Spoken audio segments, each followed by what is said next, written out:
Hey everyone. Today we're talking a lot about AI and Google and what actually matters because what happens recently, if you probably heard this, that Google has changed their algorithm to be more AI focused instead of just an algorithm search engine. And it's still a search, but what we need to know is that we need to know how it all works.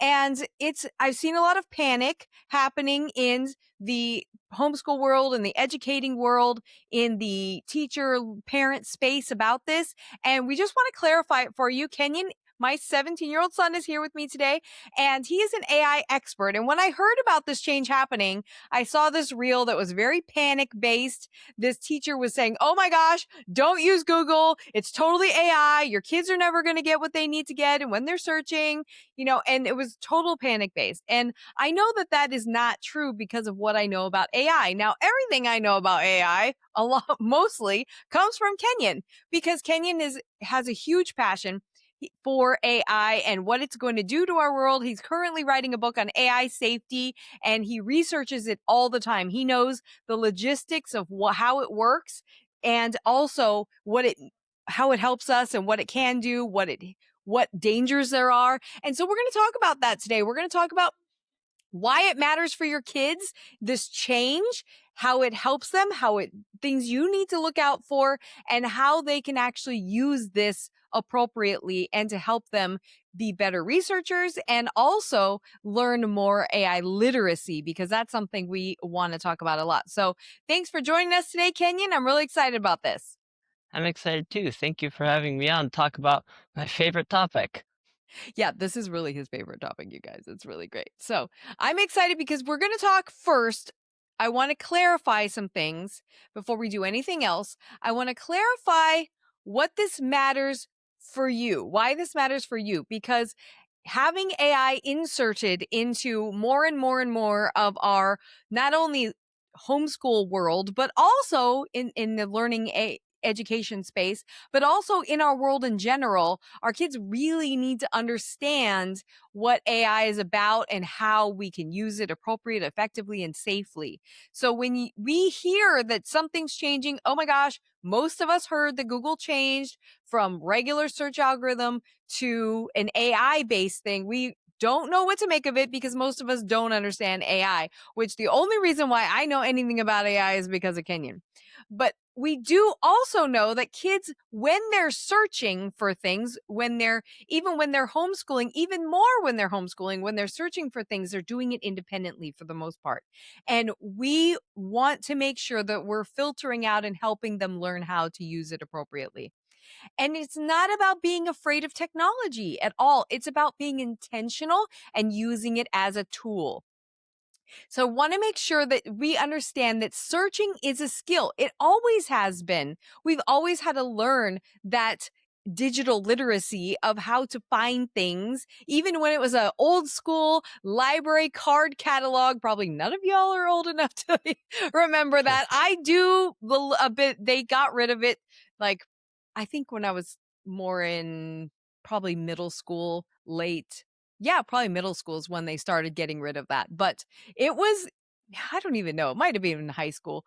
But anyways, they got rid of that. We're all digital now. And what happens is that we're more autonomous with the teaching, or with the researching. So we have to teach our kids how to do it independently and make sure that they know how to do it appropriately, because it's not just looking up a key word and then going from there. We need to do it safely, right? So what I want to do is I want to have Kenyon join in a little bit about this, because we're going to talk about the old model, how Google actually worked for a while now. It's been working like this for a long time. And we're going to give you a little bit of background, a little bit of tech, just so you understand what the basis is behind it. And then we're going to talk about what's changed and how your kids can use this even better and be able to use it safely. So, Google was always an algorithm. It was never just looking through the library in the subject, in the sections, right? It wasn't like that. It's never neutral. And I want to talk to you a little bit about how it was looking up things and how it showed you things before. As I've been a business owner and have my own website and putting up things online, I understand this a little bit more in that what it was looking for was not only the reputation or the reach that the page had, like in terms of its popularity, but also more so looking at what they call SEO. Some of you might know of this already, but it's search engine optimization. Basically, you had to format things on your webpage so that the algorithm can read it. And the more that your website is optimized, the more that the Google could read it and would give it to other people. So I want to make sure that we understand that it wasn't just neutral all the time, right? Filter bubbles existed long before AI even ever started. It was already a nudge. And you even had search engines that were not just Google, but other search engines that were biased in other ways. So we had to make sure that we're using lots of sources.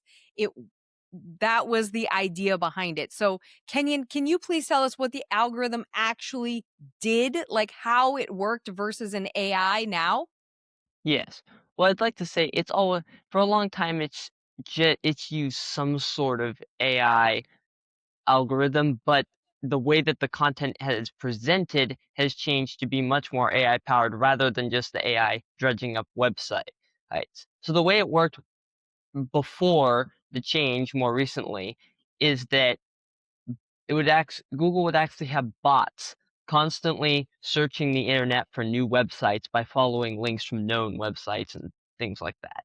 It would find a new website and it would read what it said and then it would put it in its index. And the index is a list of all the websites that it has ever found. And it searches, when you search something, it will look through the index and use an AI algorithm to determine how relevant it is to your question. So if I'm asking for, I don't know, how to cook a pizza, let's just say that, then it's going to find it's not just going to pull up every website that ever mentions pizza. It's going to use AI to infer that you're looking for step-by-step instructions on how to cook a pizza, right? Not looking for a pizza restaurant or something like that. It'll leave those out. So that's how it worked, is that it would determine by relevance and also by trustworthiness score of the website, like whether it's considered an authoritative source on something.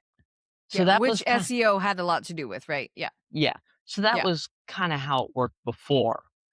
And there wasn't really much AI in the actual presentation of the information like there is now.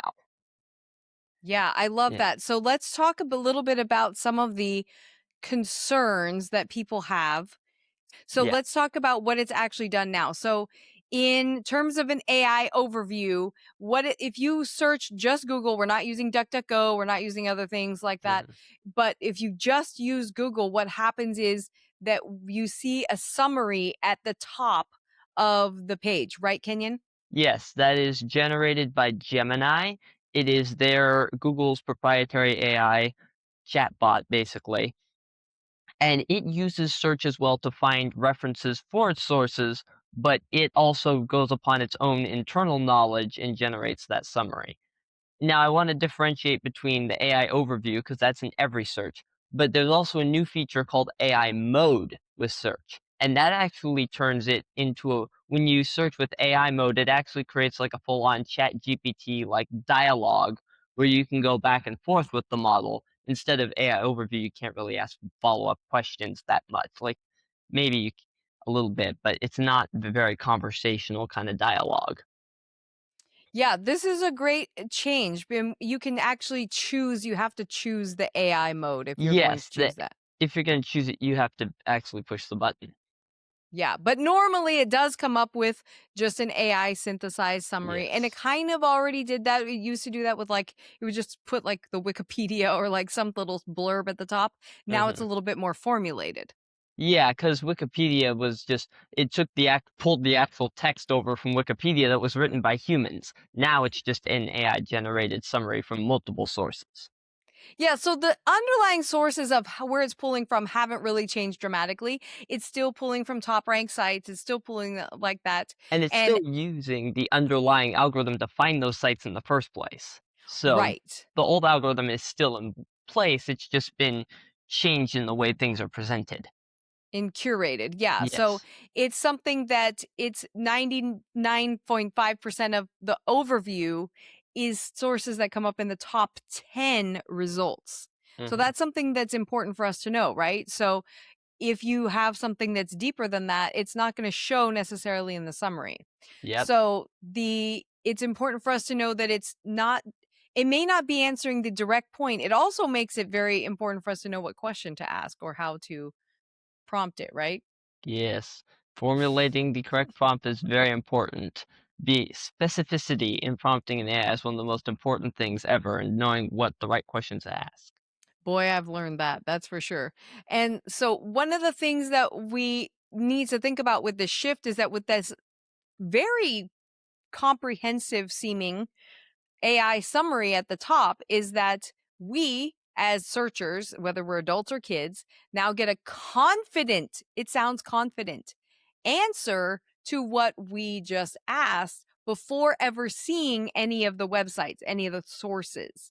And so you could just go straight from the summary and never even check, right? Yes, that's one of the main concerns. AI never really expresses, well, I shouldn't say never, it rarely expresses uncertainty when it's talking to people. So if it's going to give an answer, it gives it as the gospel truth, basically. It's sometimes if there's like very little that it can find on a particular topic, then it might express uncertainty, but usually it's not going to.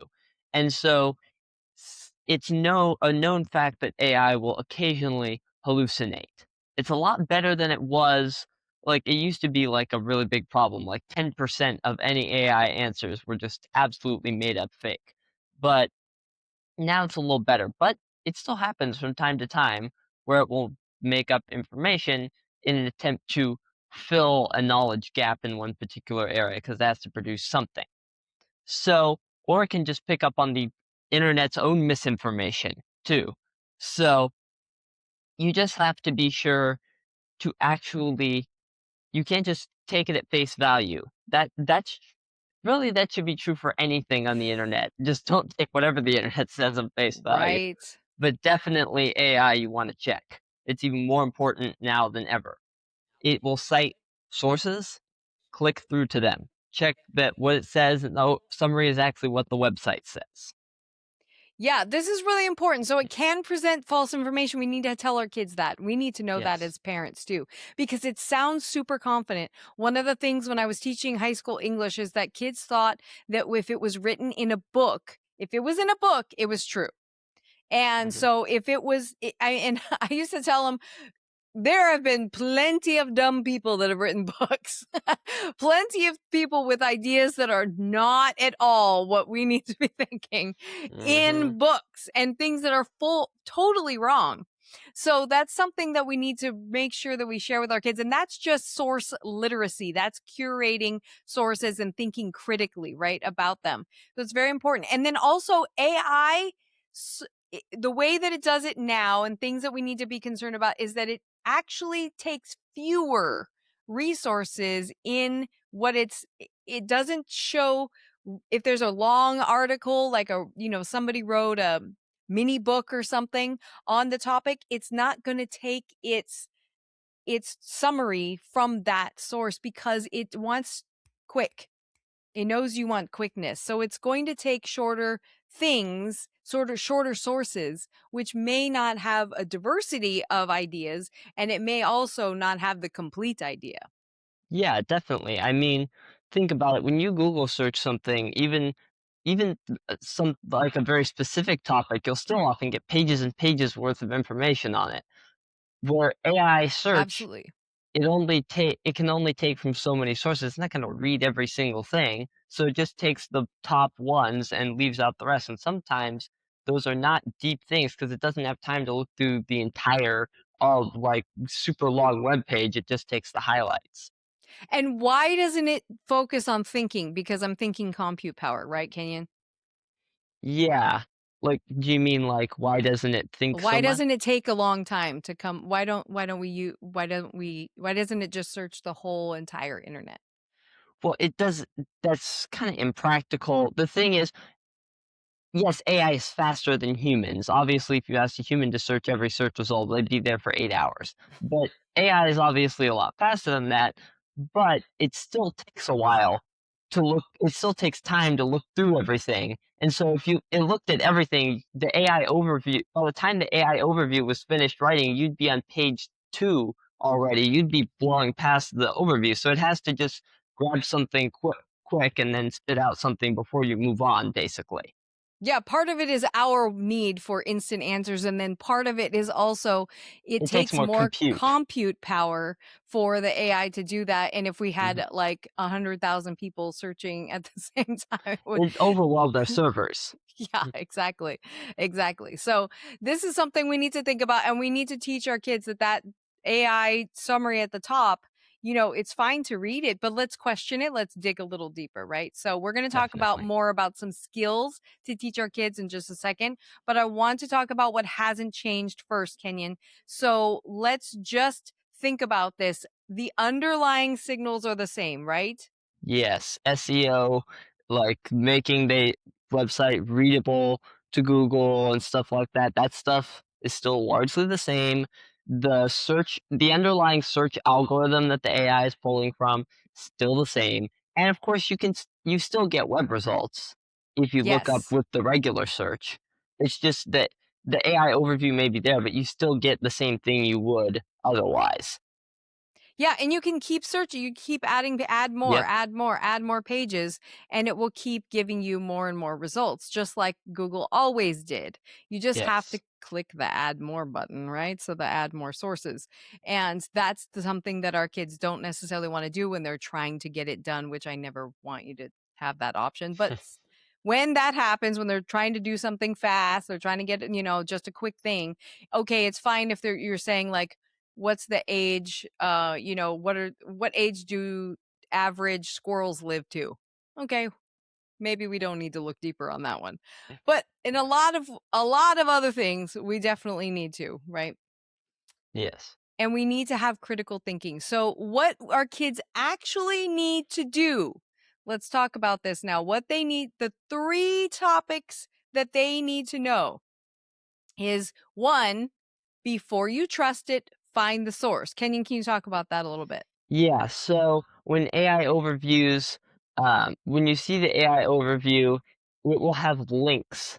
Like, often it shows, like, there's a little button with a little chain, like, icon in it. That's Yeah, a it's link kinda to gray. yeah, kinda gray. Yeah, That's a link to the website it actually pulled that information from. And so if you click on that, you can see the root sources, and, like, also sometimes it'll be that's in all AI platforms, you can see sources no matter what you're using, but specifically in Google, you look for those things, and you can check the source that it's actually pulling from, so that way you know it says it's actually legit. absolutely. We need to make sure it's legit for sure. And then also looking through a couple of pages, right? So looking Yes. deeper and verify information. If you're looking at it in like several websites say, yeah, that's probably it, then that's it. We Yeah. always say, I've heard from many people who've tried to use AI for, some very specific legal or something like that information, and it's often wrong. So we have to make sure we find other sources that are we can rely on. And Yeah. number 2 is while you're reading, notice the tone. So the tone, AI is very important because for us because to teach our kids about, because it never, like Kenyon said, it never says, well, I shouldn't say never, but it very rarely says, I don't know. I'm not sure. It never, it's usually like, oh, well, the general rule is da da da da da, or most people think blah, blah, blah, blah, blah. And it sounds very confident. It states things very flatly, very matter of fact. And we need to teach the kids that confident language is not necessarily the same as correctness, it doesn't equal correctness. And that's true for AI and of people, right? So Yes. and how does that help us learn about how to use AI better, Kenyon, just in general, like not even just Googling, but AI in general? It's just that, like you said, very confident, like, all the time, and it doesn't mean that it's correct, especially the more, like like you said, the more technical and obscure the question is, the more likely it is that the model's gonna get it wrong. And the other thing is that it tends to state generalizations more than it tends to state, like, other views. So, like, let's take, for instance, the pace of AI. Asking it about the pace of AI development, like how soon it will be human level intelligent and stuff like that. I've asked it questions like this. It will state the base view that it will take decades or something like that, rather than the new accelerated view by some people that it could be quite close because the base skeptical view is just the one that it sees the most. Absolutely. And I have done a lot when I'm looking at something where I need to be writing or it's giving me possible topics or subject lines or something, or I'm really working on some writing. I have to really, that's why I think you really have to know how to write when you're using AI, because you can see little bits. It's like, no, that doesn't match. That's not right. That didn't happen. You need to fix it, and it'll go, "Oh, yeah. Oh, sorry, I missed that one." It it will do that. So you have to really call it out on its stuff, and then it actually learns better as you use it as well. And then number 3 is after you find something, cross-reference it. We kinda already talked about that already, but we that's just general critical thinking. So cross-reference it, notice, like, are 2 or 3 websites or more saying the same things, and what is the source authority? Do you trust it, and why? And then always, that's why I say in our Inspiring Lifelong Learning Academy that that foundational core learning when our kids are young, and if your kids didn't get it because they came from school, you have to go back there in the love of learning reset that we teach and teach that stuff, because it's very important for our kids to have a straight line so that they know when a line is crooked and they have something to compare it to. It's very, very important that we teach our kids that kind of stuff. Our family morals, our values, our beliefs, our what we think is what we know to be true for ourselves, and then how do we evaluate stuff based on that. It's very important. And that goes for AI as well, for sure. Kenyon, what is in that when I talk about it goes for AI as well, I mean AI literacy, like just knowing how to use it. From a safety perspective, what does AI literacy, Kenyon, look like for a kid or a teenager? So the key thing that we want to look at in AI literacy for kids is we don't want to produce dependence on AI. Yes. So we want to make sure that it's used as a tool rather than just the oracle of all truth, basically. So younger kids, you kind of have to have certain level of critical thinking before you're going to be using AI autonomously, like on your own a lot. So I'd say for younger kids, like maybe like like preteens and stuff like that, you want to make sure that you're supervising their AI use and helping them, like, think critically about what it says. You don't want them to just go off and, use it willy-nilly a lot, because then that can produce dependence if they're not thinking about it critically, right? So once you've helped them build up their critical thinking by using it with them, then once they get to be a teenager, then they can start to use it a little bit more autonomously. Yeah, using it within other sources, right? Yes. Yeah. And that's something you had to learn too earlier on with using Yeah. AI. You got really dependent on, well, I'll just ask ChatGPT and I'll ask ChatGPT. It's And then very easy to fall into. yeah. And then you had to learn, oh, wait, we need to, if I look at other sources, sometimes I find things that are things I didn't Different. think. Yeah, Mhm. absolutely. Yeah, so when we're thinking about the benefits, we want to think about it's actually kind of a good change because it teaches our kids how to use both together, searching and AI. If we are using it and mentoring them through that process, we have to be mentoring them. We can't just leave them on their own. And it's a natural follow up to keep asking questions. If you use the AI mode, you can just keep having that conversation. Or even if you're just using the regular mode, you can absolutely just keep digging deeper. And so it gives them a conceptual foundation with the summary of an idea before they dig in deeper, which can be helpful because sometimes you're asking questions you have, especially with our kids, they have no concept of in space. And so it gives them a foundation, a context for which to look into.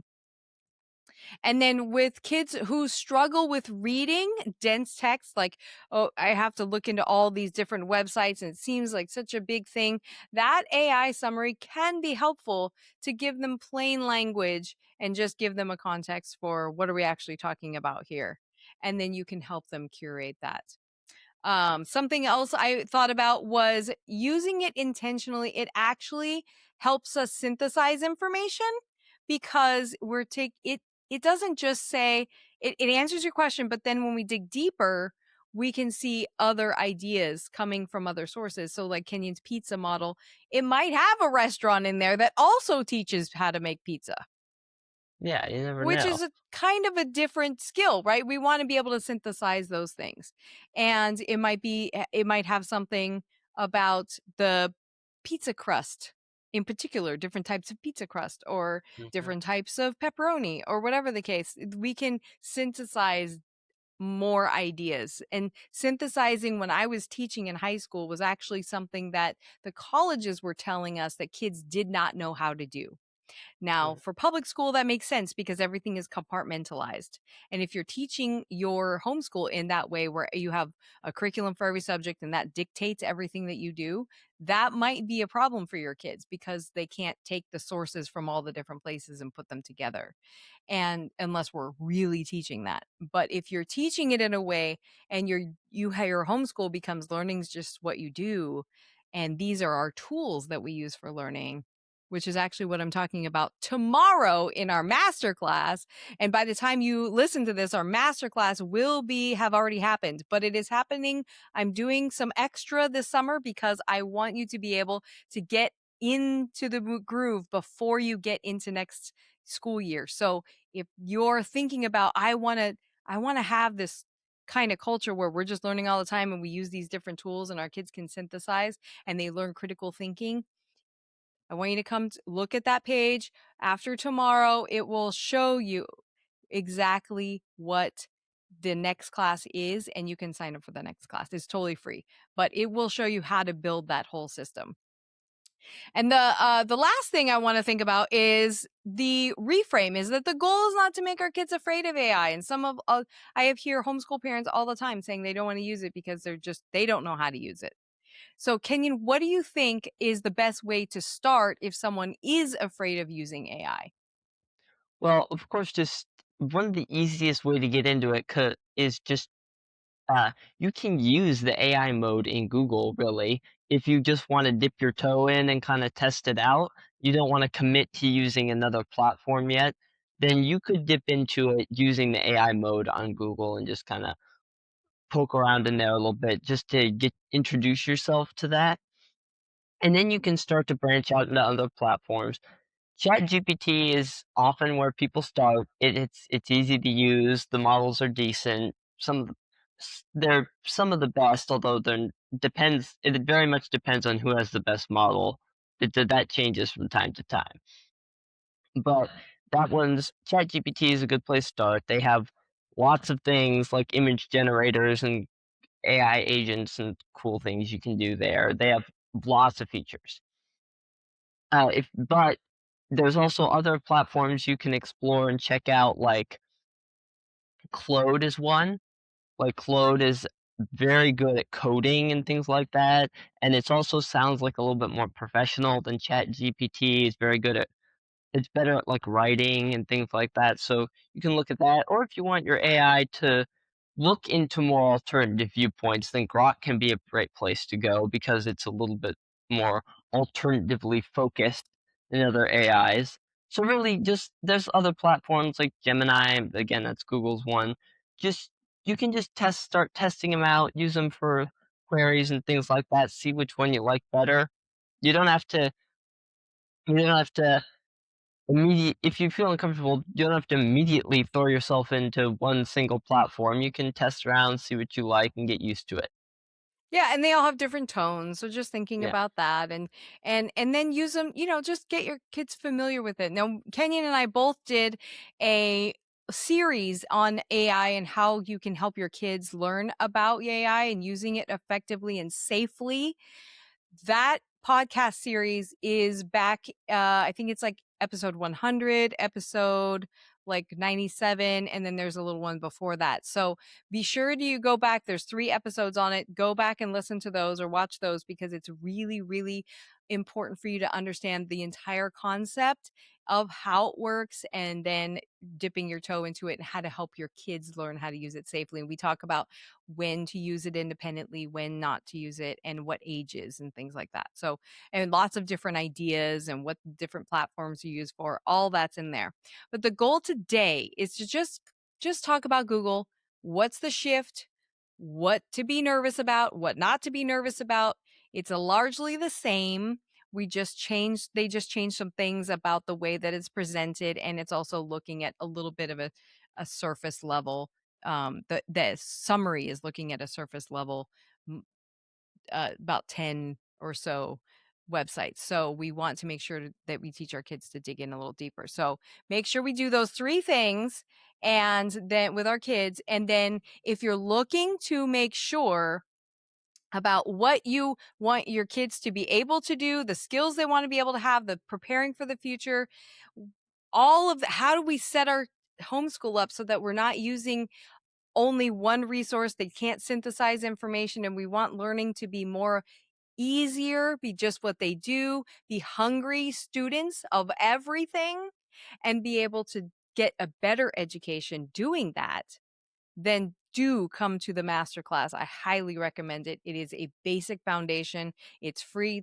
It's like 90 minutes. You will come out of there knowing your mind will be blown about a totally different way that our brains are actually wired to learn, that are not taught normally in school, or even in most homeschools don't run that way. So we want to optimize our kids' brains. So Kenyon, I any last thoughts that you have on AI and using it for search and using it for research? Just remember that it's a tool, not an oracle. That's just basically the thing. That's a great tip. I absolutely love that. All right, you guys. So we are going to continue next week with some more fabulous content we're going to bring to you. And thanks for joining us today, Kenyon. It's always amazing to listen to you talk about AI, even though I hear it all the time, even sometimes really, really late at night. But it's here. It's great to have you be able to share it with everybody else because it is important for us to learn. So thank you very much. And thank you very much too for, again, having me on here. I had a lot of fun talking about this today. Absolutely. All right, you guys. See you again next week. Bye bye.